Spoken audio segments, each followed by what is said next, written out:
l'évolution du parc fait qu'on est passé en fait d'une occupation très saisonnière sur une occupation pratiquement toute l'année.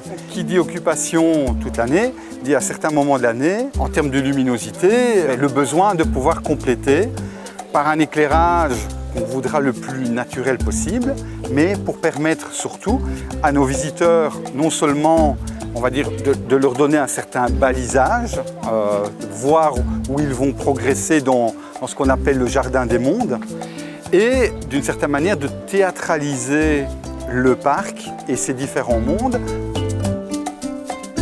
Dans un jardin zoologique, dans un jardin botanique, on se doit d'intégrer, je dirais, un éclairage le plus naturel possible.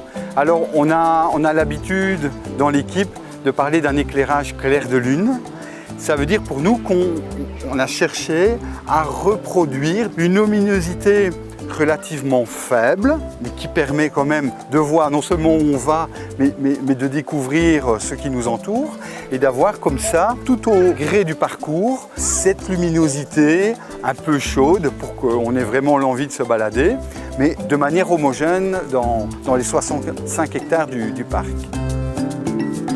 Très vite, le shuffle, lorsqu'on l'a vu dans les catalogues Schrader, a attiré notre attention, je dirais, et essayons d'y placer tous les composants technologiques qui n'ont absolument rien à voir, encore une fois, avec un côté architectural ou naturel.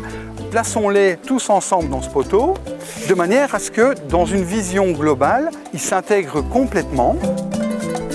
Bon, on le sait aujourd'hui dans tous les lieux publics, le visiteur lambda s'attend à pouvoir se connecter sur les réseaux. Mais ici, on veut aller plus loin, c'est un projet, c'est de lui permettre, au gré de son déambulatoire, d'aller chercher une information. C'est pour ça qu'on a, je dirais, positionné tous les X mètres des émetteurs Wi-Fi pour pouvoir géolocaliser l'information.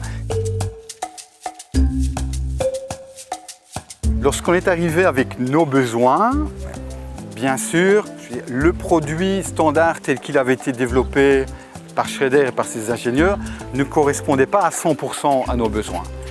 Mais ce qui était chouette, c'est que dès qu'on a pu exposer nos besoins, nos critères, et très vite, on a collaboré avec les équipes d'ingénieurs pour redesigner certains des éléments. Et le travail s'est fait vraiment en symbiose et en grande curiosité des deux côtés.